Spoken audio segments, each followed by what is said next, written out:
Welcome to the Prophecy Club. Our topic today, I know, it's going to sound like it's negative, but I think I'm going to be able to point out some very important reasons why we talk about it. And the topic is, will Christians one day be hunted down and killed here in America? Not just globally, but here in America. Now, before I get started, so since our, I guess it's happening to all the ministries out there, especially the Watchman ministries. So ever since Trump got in, he's going to fix everything. All of our donations, as I've told you, has fallen to the ground. And that also includes response to our sponsors. So here's what I'm going to do. I'm going to make an agreement with you so the Prophecy Club can continue. And let's do it on a basis where it's not annoying to me and not annoying to you. So here's the plan. I'm not going to talk about sponsors, except at the very end of the program. That's only to fill in time. Likewise with the promos. They're not going to be sponsors, any promos other than a little QR code off on the side over there. I'm not going to be asking and begging for donations all the time as long as we're able to pay our bills. In other words, if your donations and your support are coming in on a regular basis, and I believe they will, then we're not going to do any of that. I would prefer not to ever say anything about money. And I think you understand why it's embarrassing. Okay, I mean, frankly, it makes me feel like I'm not doing a good job. I'm not worth it. So, the only way it's going to work is if you just support us and count on the fact that no one else is supporting us, and you're going to. Then there won't be any problem. There won't be any sponsors. There won't be calls for any donations or anything like that. I think that's what you want, and that's definitely what I want. So that's the new plan. All right, now on to what we're talking about. First of all, you're going to say, well, does this have anything to do with Christians being rounded up? Indirectly, it does, but it's also cutting-edge news. Largest bank in Australia appears to be failing. Consequently, they're denying customer withdrawals. So this guy walked into this Commonwealth Bank in Australia, wanted $5,000 cash. The bank refused without cause to give him his money, and they called the police. 6 police officers showed up and drugged this guy out of the bank. Now, what does that mean? It now appears that the largest retail bank in Australia is in such dire financial condition they cannot provide customers with their own money. Okay, so they're supposed to be holding our money and then release it when we want it, right? And they're going to have customers arrested if they demand their money back. Never thought we'd see this happen. And you may be saying, yeah, well, that's happened in Australia. And they may be saying that because they turned in their guns here a few years back. 6 police officers who apparently arrested the bank customer and dragged him out of the bank by force, and I decided not to show the video of it because the guy's just hollering, screaming, being dragged out of the bank. Okay, now let's get to the first scenario before we get to the whole point of the program. Your smartphone. I keep telling you, your smartphone is not your friend. Be careful.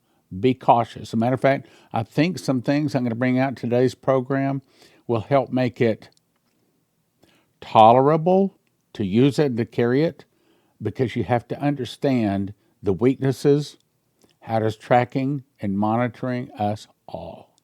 So, I'm going to say your smartphone is not your friend. Michael Snyder's Substack. This guy, he writes some really good stuff. So can your phone read your mind? Have you ever been thinking about something and then an ad from the very thing comes on your phone? It isn't just a coincidence, he says. Our phones are the greatest surveillance devices in human history. When you carry a phone with you, you're carrying around a microphone, a camera, a location tracking device, and all of your social media hub all rolled into one. Tech companies are literally collecting thousands upon thousands of data points on each one of us, and they don't delete it. It's all part of the new AI that Trump is allowing them to spend $500 billion putting all of this AI stuff. It's all image of the beast stuff. He thinks it's wonderful, and it's wonderful because they're spending the money. But all of this is to track and to monitor you. Not the people out there that are not Christians. The devil's going to get them real easy. Who he's after is us, the ones that have read Revelation 13, that know about the mark of the beast that is coming and is willing to resist it to the point of death. Let's go on. There are many apps that specifically request access to your microphone or camera. Some apps want access to both. Giving apps such permission is actually very dangerous. There are some apps that are specifically designed to pick out keywords from your conversation. Whoa. Stan, are you saying that these apps are listening to my phone conversations? I'm not saying it. That's what the researchers say. Keywords from conversations you're having with your contacts, also from your text. And what if it's not just from your phone conversations? What if it's not just from your text? In other words, my cell phone is off right now? Well, okay. I'm not talking on it. Could it be that it's actually recording what I'm saying right now? Yes. Matter of fact, they've had this technology. What was the FBI agent that told me this? This was back since the 60s. They can turn on microphones in the old analog phones. How much the more they can track you. They can turn on the camera anytime they want to. They can turn on the microphone. They can track. This is a tracking and monitoring device more than it is a communication device. That's just one of the reasons why you may notice that an ad from something you were just discussing with a friend pop up. In other words, yeah, maybe you were talking about it on the phone in a conversation. Maybe you weren't. Maybe you talked about this just like we're talking right now. Is this recording this conversation? I cannot guarantee it's not. Truth be known, it probably is. Your phone has the ability to track you anywhere and everywhere around the globe. And of course, now, thanks to Starlink, globally. So if you're driving down the highway, you may get an ad for a nearby hotel. That's just the way it works. Of course, we'll all be willingly offer vast amounts of data to the big tech companies by searching the internet, interacting with others on social media. In fact, your Facebook profile is literally a trick. Look, why do you think they call it Facebook? Because they wanted everybody's picture, okay? They wanted your name and your picture. And then what do? We go on, we give them our address, what we do for a living, where we work, send pictures of our family, our children. Okay, think about it. Don't be stupid about it. In fact, your Facebook profile is literally a treasure trove of personal information. Don't put anything on Facebook that you don't want the entire world to know. By the way, what might be innocent to put on your Facebook today might not be so innocent tomorrow. That's what we're going to talk about. Our phones are far more advanced than most people realize. According to one expert, our phones can even determine when we're asleep. Well, why would they want to know when we're asleep? Okay, let's walk that through. Let's say, for example, the mark of the beast has come out and you didn't show up to get it, to get registered, to get an account, to give them your face, your fingerprint, your voice print, your eye and retina scanning. You didn't show up. You don't want that. But they wait until you're asleep. You know, in the communist countries, when they start arresting people that are going against this new communist takeover, when do they arrest them? 4 o'clock in the morning. When they're nice and sleepy, sometimes they bang on the door, sometimes they just knock it down, and all of a sudden you wake up with a flashlight in your face and handcuffs on your wrists. They wouldn't do that in America. I'm going to show you different. Before this program is over, I'm going to show you different. Phone sensors have become very good at automatically capturing data, including whether you're moving, walking, sitting, sleeping. Oh, really? Oh, yes. The machine learning algorithm on your phone detects the phone screen hasn't been turned on in 2 hours. No apps have been used. It's after 11 p.m. on a weekday and your phone is charging, so it means you're asleep. Now would be a good time to bang on your front door and arrest you. Or if they wanted to search your car, now would be a good time. Okay? If they wanted to break into your computer, even though it's turned off, turn it back on. And how many of you have clouds? You have a cloud that copies all of your pictures up onto a cloud. And did you know each one of those pictures also gives not just the date and the time, but the location, the exact GPS location of that picture? So you take a picture of, well, let's say a wedding ring, where you're storing it. Well, that can be, it goes up on the cloud. Somebody can pull that down off the cloud, and they know exactly where you store your wedding ring or whatever it is that you might not want to lose. Therefore, we assume your sleep, explained this clinical assistant.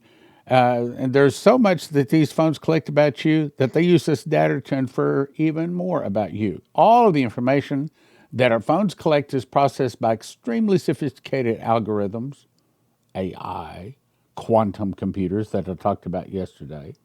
And those algorithms are very good at showing us eerily accurate ads. Imagine this.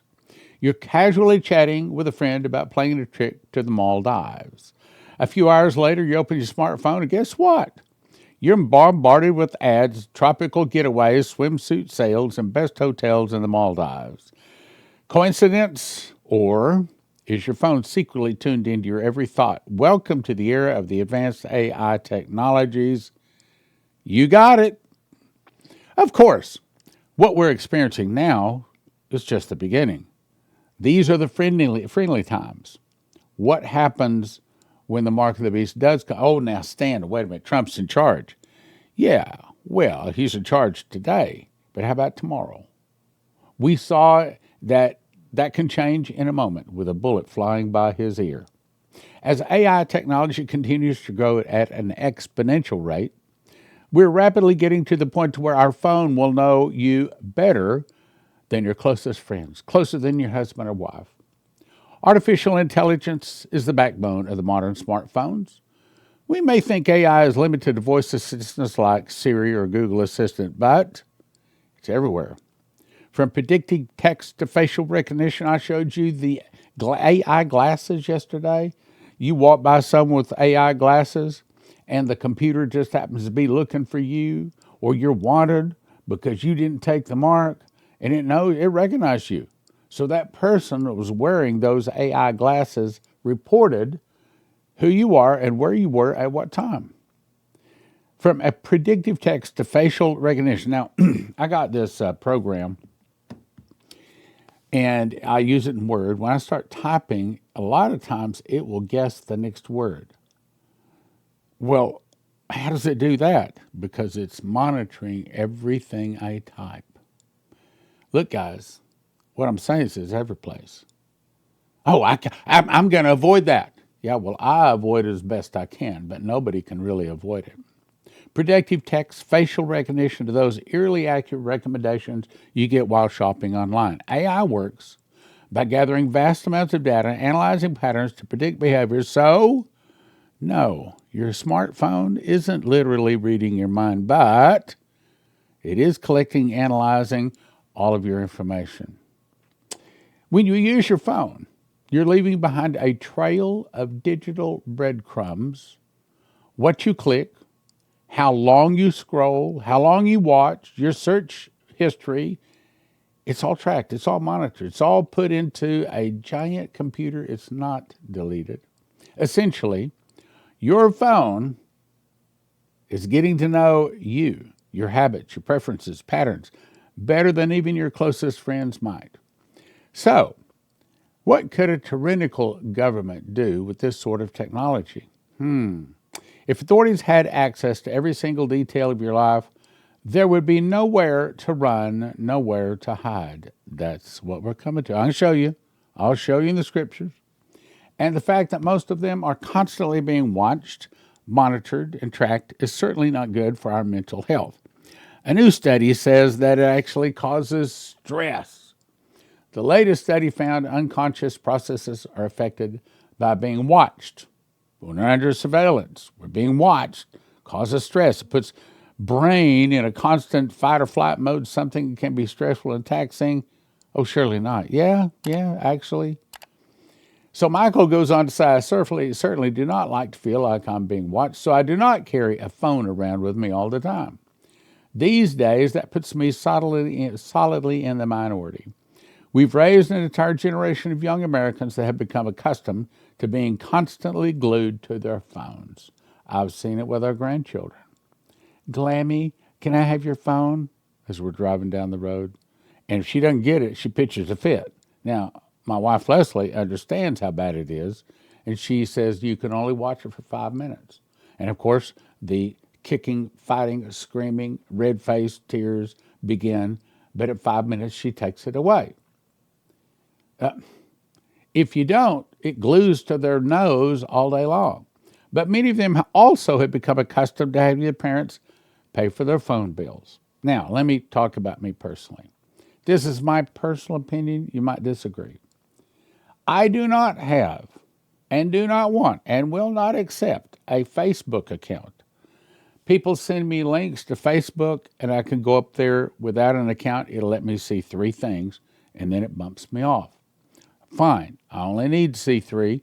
I'm not going to get a Facebook account. I'm not going to give them my face, my name, well, wait a minute, Stan. You do YouTube. Your face is all over the internet. Yep, I'm still not going to cooperate.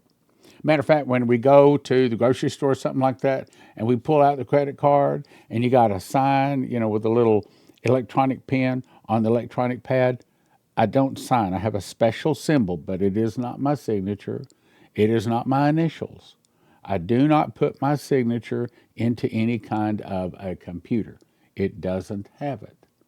At least best as I can prevent anyway. So I don't have a Facebook account. I don't have TikTok. Now, yes, we post on Facebook. We post on TikTok. But me personally, I do not have it. TikTok is not on my phone. Facebook is not on my phone. I don't have it on there. I don't want it. I do not give out my birth date, my social security number. I cannot tell you how many times filling out a piece of paper or filling out some kind. If I can get out of it, look, if you give your birth date, it's as good as giving them your social. Look, if they have your birth date and your last name, they got you. They know who you are. They know where you are. It's all. Matter of fact, your birth date identifies you better than just your name. As a matter of fact, I've heard that, like with this ancestry thing, if they have your birth date and the birth date of the person you're searching for ancestrally, in other words, like a father or grandfather, something like that, they can find it. Especially if you have a birth date and a death date, they got it. Well, think about it. A birthday is 1 out of 360. Well, say 7. Okay, that's 1 out of 9 digits. Or an alphabet, let's say a B, that's 1 out of 26. But a birthday is 1 out of 360. It's a very good way to track you, that and your social security number. So I do not give it out unless and I always protest, even if they say, well, we have to have it. Like, for example, so we had some problems with the internet, as I mentioned. So I called the internet company, and guess what?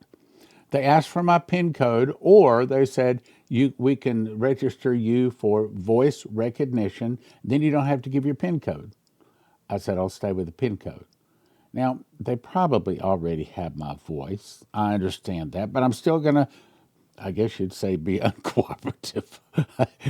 I have to resist. Where I can, I resist. All phone calls, all of these big companies are all recorded. If it hails, our neighborhood starts getting calls from roofers want to come out and check our roof. How'd they get our phone number? How'd they get it so fast? What I'm saying is, try your best to stay out of their system, to stay anonymous. How many people even use cash anymore? I have to admit, the only time this could be funny. The only time I carry cash anymore is basically to give away at the kids. Leslie calls anyone from 13 to 17 that just had a birthday, calls a kid up to the front of their church, and everybody comes up and gives them some money, maybe $1 or $2 or $5 or something like that. And that's about the only time I use cash anymore. I mean, I got, just like you, I got a handful of credit cards. So what I'm saying is try to stay out of it. Let's go on with the article now. When Kaylin St. Peter's turned 27, she got a job doing entertainment booking. But her excitement took a slight hit when her dad saw it was a sign it was time for her to start paying her own phone bill. I was kind of riding on a high until he kicked me off. While some may believe your 20s is a tardy start to taking on such a task, on average, people start paying from their own cell line at about age 27. But 76% of the Americans consider one of the ultimate signs of adulthood, according to a new AT&T survey, is 32% of the people don't start paying their own cell phone bill until they are 30 or older, and 18% don't take it on until they're turned 40. Okay. So he says, I was stunned when I saw those numbers. Even if young adults are still living at home, they should at least be paying for their own phones. We live in a world that is so different from the one that many of us grew up in. When I was young, a phone was something that sat on the wall or over on a desk, and that you you did like this. And then for long it was push button. But now we have cell phones. As a matter of fact, the cell phone can be in your pocket and you just got something in your ear. So it can be really advanced. All right, now, let me get on to the point of the program today. I've got 9 minutes left here, 8 minutes. Will Christians one day be hunted and killed? Well, naturally, we want to say, no, absolutely not. But I want to show you some scriptures. I'm not trying to be negative. I'm trying to let you get prepared. So Isaiah 21:9 says Babylon, there's three places. It says Babylon is fallen, is fallen. It means there's two times that Babylon falls. One is associated with when we go to the marriage supper of the Lamb. When the Russian bombs come down, we go to the marriage supper of the Lamb about 4 months before Armageddon. The second fallen is when Jesus returns for Armageddon. That's when he destroys America. And the reason he destroys it, it tells you the three reasons right here. In yellow, all the graven images, so because we worship other images in America. Well, we don't worship images. Oh, yes, there are graven idols erected. I didn't take time to dig it all up, but there are. Also, because she made all nations drink of the wine of the wrath, in other words, we caused other nations to fall away from Jesus. Because the habitation of devils, the hold of every foul spirit, in other words, because of our sins, all three of those. Then let's talk about the blood of the saints. So this is telling us absolutely positively there is going to be a time when Christians are hunted down and killed because they're Christians. When you open the fifth seal, now when is that? That's about 5 months, 4 months, about the time we go to the marriage supper of the Lamb at the rapture, about 4 months before Armageddon. He opened the fifth seal and saw under the altars the souls of those who were slain for the word of God and for the testimony which they held. And they cried with a loud voice, saying, How long, O Lord, holy and true, dost thou not judge and avenge our blood? Avenge? Okay, what's avenge mean? It means that we were Christians killed because we were Christians. So there you go. Unfortunately, that's not the only scripture I got for that. Avenge our blood on them that dwell on the earth. White robes were given to every one of them. Why white robes? Because they go to the marriage supper of the Lamb. And it was said to them that they should rest yet for a little season till their fellow servants also and their brethren should be killed as they were should be fulfilled. Meaning, for the next 4 months, as those that get to go to the marriage, those that are part of the bride, they are in heaven where Jesus is serving us. But the ones that weren't ready, they're down on the earth and they're going through hell, literally hell on earth. Then you go to Revelation 7:14. These are they which came out of great tribulation and washed their robes and made them white in the blood of the Lamb. These are they that are at the marriage supper. 6:16, for they have shed the blood of saints and prophets, and thou hast given them blood to drink, for they are worthy. That's about the last 2 weeks. Then the woman was drunken with the blood of the saints, with the blood of the martyrs of Jesus. Who's the woman? I believe it's the Catholic Church.